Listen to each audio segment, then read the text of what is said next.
gotten a ton of reps the last couple of weeks, but we got 5 practices to get him ready to play, and we'll see where we're at on Saturday. I want you to observe what do you feel his strengths are at this point? He's really athletic. I think that's a good thing. We'll have to move him around a little bit. He's got a really strong arm. He had a great fall camp. It wasn't necessarily his fault that he was named the third-string guy. We just happen to have some good quarterbacks on our roster. So, he's got the talent. I got no doubt in my mind we can win a football game with Jack Sears, and that's what we plan to do on Saturday.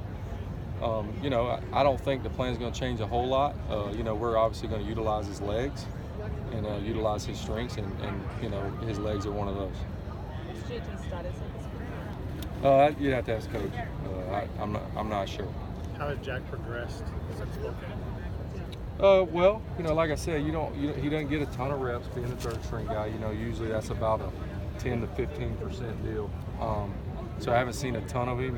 What I like about him is he's prepared every day like he is going to get an opportunity to play. He's a smart kid. He's been engaged the whole time. And, we'll see where we're at with the plan and what he knows and what he likes, and, hopefully go out there and play well on Saturday. How much are you able to keep JT involved just in case he is clear to go? A lot. If he gets to play, then he'll get to play, and if not, we'll have to move on without him. But yeah, all of them are in meetings. Even Matt, he sits there and grimaces a little bit, but he's there too. They're all engaged.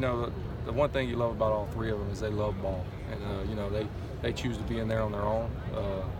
And JT's a football junkie, so he's still studying like he's going to be the starter, and he still may. We'll see where he's at, and but he's engaged, and he's going to be fully prepared to be able to go out there and play.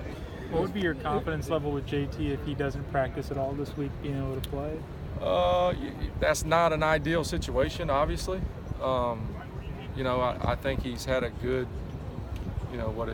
11 weeks of practice now. I don't think missing 2 or 3 days will kill him. Obviously, there'll be a little rust. Again, it's not ideal, but if he's available, he'll get to go out there and play. If you're one deep at quarterback in terms of scholarship guys, how much can you run Jack? That's a valid point. The thing about Jack and Matt is kind of like with Sam. They're going to create their own hits. They're going to move around. The one time that Matt did, the play that Matt got hurt was a scramble. So they're going to create their own hits. They're going to create their own runs. We're not going to go out there and design 20, and him have 20 design runs. But there'll be some things where he can pull it or not, and hopefully he'll be healthy. I can promise you, we're not going to go out there and play scared. At the end of the day, we got to go win a football game. I'm confident in Holden Thomas. If Holden's got to run out there, we'll run out there and play with Holden too.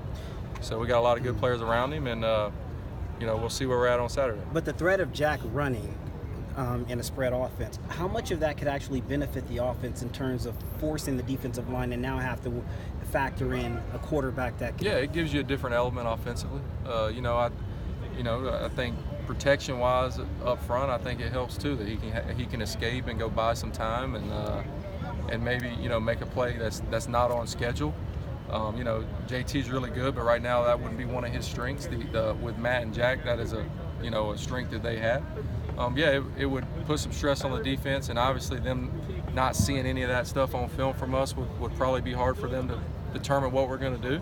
So that would help. But again, we're going to put the best plan we think together to go out and win a game on Saturday, and that's our only goal. If Jack is the only healthy scholarship guy on Saturday, how much do you have to tell him to kind of be smart about running though? Just because. Yeah, we've had those conversations. We got to limit the hits. Like I said, they create their own hits with as much as they get to run around and scramble and stuff.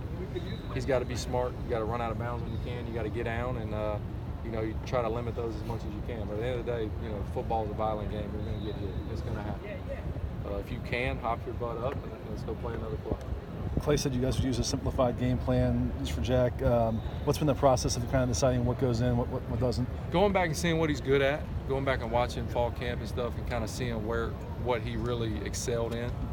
It'll be simplified from, like I said, JT's one of his strengths is his brain, and he can kind of handle a little more things. One of Jack's strengths is being able to run and move around. Limit what he does and just let him go make plays, and we'll figure out what the best plan is for that, and we'll go execute that on Saturday. Let's do one more. Like trying to parse that, given that you haven't kind of seen him take a lot of reps in a while? Well, luckily we have 3 weeks of training camp of video to watch and see, kind of what he likes and kind of where the offense is involved in of what we do that fits him. We can't go change offensively in week 7 or 8 of the season, so we're gonna live within our offense right now and let Jack go execute what we think he can execute.